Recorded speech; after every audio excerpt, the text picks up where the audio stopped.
Hi friends, അല്ലൂസ് kitchen വേൾഡിലേക്ക് എല്ലാവർക്കും സ്വാഗതം. ഞാൻ ഇന്ന് വന്നിരിക്കുന്നത് നമുക്ക് എല്ലാവർക്കും വളരെയധികം ഇഷ്ടമായിട്ടുള്ള ഒരു 4 മണി പലഹാരവുമായിട്ടാണ്. നിങ്ങൾ തമ്പനയിൽ കണ്ടു കാണുമെന്ന് എനിക്കറിയാം. ഏത്തക്ക ബോളി അഥവാ പഴംപൊരി. ഈ പഴംപൊരി ഉണ്ടാക്കി കൊടുത്ത എൻ്റെ കുട്ടികൾക്ക് അന്നത്തെ ദിവസം വേറെ ഒരു സാധനവും കഴിക്കാൻ വേണ്ട, അത്രയധികം ഇഷ്ടമാണ്. എത്ര വേണേലും അവർ കഴിക്കുകയും ചെയ്യും. എൻ്റെ കുട്ടികൾ നല്ല എല്ലാ കുട്ടികൾക്കും വളരെയധികം ഇഷ്ടമായിരിക്കും അല്ലേ. അതേപോലെ പ്രായമായിട്ടുള്ളവർക്കും കൊളസ്ട്രോൾ ഉള്ളവർക്കൊക്കെ ഓരോന്നൊക്കെ കഴിക്കണമെന്ന് ഭയങ്കരമായിട്ട് ആഗ്രഹം ഉണ്ടാവും അല്ലേ. അത്രയധികം ഇഷ്ടമായിട്ടുള്ള പഴംപൊരി നമ്മുടെ വീട്ടിൽ എങ്ങനെയാണ് വളരെ എളുപ്പത്തിൽ ഉണ്ടാക്കുന്നത് എന്നാണ് ഞാനിന്ന് വീഡിയോ ചെയ്യുന്നത്. അപ്പോൾ വീഡിയോയിലേക്ക് പോകുന്നതിന് മുന്നേ ഒരിക്കൽ കൂടി എൻ്റെ ചാനൽ സബ്സ്ക്രൈബ് ചെയ്യാത്തവരുണ്ടെങ്കിൽ സബ്സ്ക്രൈബ് ചെയ്യുക, ലൈക്ക് ചെയ്യാനും ഷെയർ ചെയ്യാനും കമൻറ്റ് ചെയ്യാനും മറക്കരുത്. സബ്സ്ക്രൈബിൽ തൊട്ടടുത്ത് കാണുന്ന ബെല്ലൈക്കൻ ക്ലിക്ക് ചെയ്യുക, അതിൽ ഓൾ പ്രസ് ചെയ്താൽ ഞാൻ ഇനിയും ഇടുന്ന വീഡിയോസ് നിങ്ങൾക്ക് നോട്ടിഫിക്കേഷനായി വരുന്നതാണ്. അപ്പോൾ സബ്സ്ക്രൈബ് ചെയ്യാൻ മറക്കരുത്. നമുക്ക് വീഡിയോയിലേക്ക് പോകാം. ഞാനിവിടെ 2 വലിയ ഏത്തപ്പഴമാണ് എടുത്തിരിക്കുന്നത്. ഒരു ഏത്തപ്പഴം നമുക്ക് 3 നീളത്തിൽ കട്ട് ചെയ്തെടുക്കണം. ഇപ്പം 3 4 ആയിട്ട് വേണമെങ്കിൽ നമുക്ക് കട്ട് ചെയ്തെടുക്കാം. 4 ആയിട്ട് കട്ട് ചെയ്തെടുക്കുമ്പോഴത്തേക്ക് തീരെ കനം കുറവായിരിക്കും. അപ്പം 3 കട്ട് ചെയ്യുന്നതായിരിക്കും കൂടുതൽ നല്ലത്. അപ്പം ഞാനിതൊന്ന് കട്ട് ചെയ്തെടുക്കുകയാണ്. നമുക്ക് ഏത്തക്ക ബോളി ഉണ്ടാക്കാൻ ആവശ്യമായിട്ടുള്ള ബാറ്റർ റെഡിയാക്കാം. അതിനായിട്ട് ഞാനൊരു 1/2 കപ്പ് മൈദയാണ് എടുത്തേക്കുന്നത്. അതിലേക്ക് ഒരു 2 ടേബിൾ സ്പൂൺ അരിപ്പൊടിയും ചേർത്ത് കൊടുത്ത് നന്നായിട്ടൊന്ന് മിക്സ് ചെയ്തെടുത്തിട്ടുണ്ട്. ഇനി നമുക്ക് അരിപ്പൊടി ചേർക്കുമ്പോഴത്തേക്ക് കുറച്ചും കൂടെ ഒരു ക്രിസ്പി ആയിട്ട് ഏത്തക്ക ബോളി കിട്ടും. ഇനി നമുക്ക് 1/4 ടീസ്പൂൺ മഞ്ഞൾപ്പൊടി ചേർത്ത് കൊടുക്കാം. മഞ്ഞൾപ്പൊടി ചേർക്കുമ്പോൾ ഇവിടെ ഏത്തക്ക ബോളിക്ക് നല്ല കളറായിരിക്കും. ഒത്തിരി വേണ്ട, ഒരു 1/4 ടീസ്പൂൺ മതിയാകും.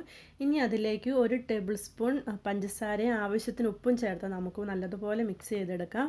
പഞ്ചസാര 1-2 ടേബിൾ സ്പൂൺ ചേർക്കാം. ഞാൻ 1 ടേബിൾ സ്പൂൺ ഇവിടെ ചേർത്തിട്ടുള്ളൂ. നമുക്ക് നല്ലതുപോലെ മിക്സ് ചെയ്തിട്ട് ആവശ്യത്തിന് വെള്ളം ഒഴിച്ചിട്ട് നമ്മൾ ദോശയ്ക്കൊക്കെ കലക്കുമ്പോൾ ആ ഒരു കൺസിസ്റ്റൻസിയിൽ നമുക്ക് മാവ് റെഡിയാക്കണം. അപ്പോൾ ഒത്തിരി വെള്ളം കൂടാൻ പാടില്ല, എന്നാലോട്ട് വെള്ളം കുറയാനും പാടില്ല. അപ്പോൾ നമുക്ക് ആവശ്യത്തിന് വെള്ളം ഒഴിച്ച് നല്ലപോലെ മിക്സ് ചെയ്തെടുക്കാം. നമുക്ക് ഈ സമയത്ത് വേണമെങ്കിൽ ഒരു 1/4 ടീസ്പൂൺ ബേക്കിംഗ് സോഡ അല്ലെങ്കിൽ 1/4 ടീസ്പൂൺ ബേക്കിംഗ് പൗഡർ ചേർത്ത് അപ്പം തന്നെ നമുക്കിത് ഫ്രൈ ചെയ്തെടുക്കാം.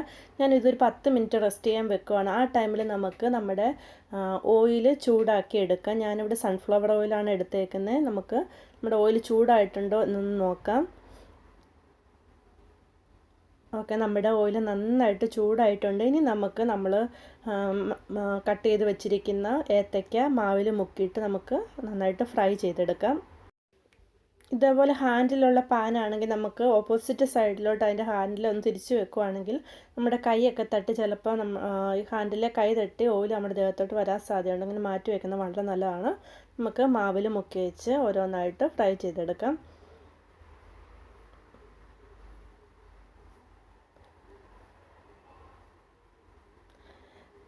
നമ്മൾ മാവിലിടുമ്പോൾ കൈ പൊള്ളാതെ ശ്രദ്ധിക്കണം. ഓരോന്നായിട്ട് ഇടുക.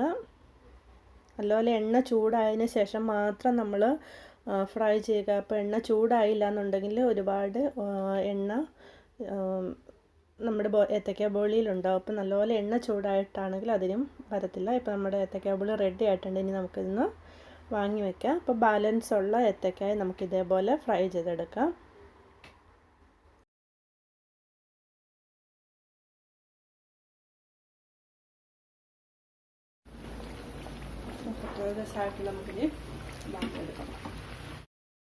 അപ്പോൾ വളരെ ടേസ്റ്റി ആയിട്ടുള്ള ഏത്തക്ക ബോളി റെഡിയാണ്. നമ്മൾ ഏത്തക്ക ബോളി ഉണ്ടാക്കുമ്പോഴത്തേക്ക് ശ്രദ്ധിക്കുക, നല്ലപോലെ പഴുത്ത പഴം എടുക്കാൻ ശ്രദ്ധിക്കുക. അങ്ങനെയാണെങ്കിൽ കൂടുതൽ ടേസ്റ്റ് ആയിരിക്കും.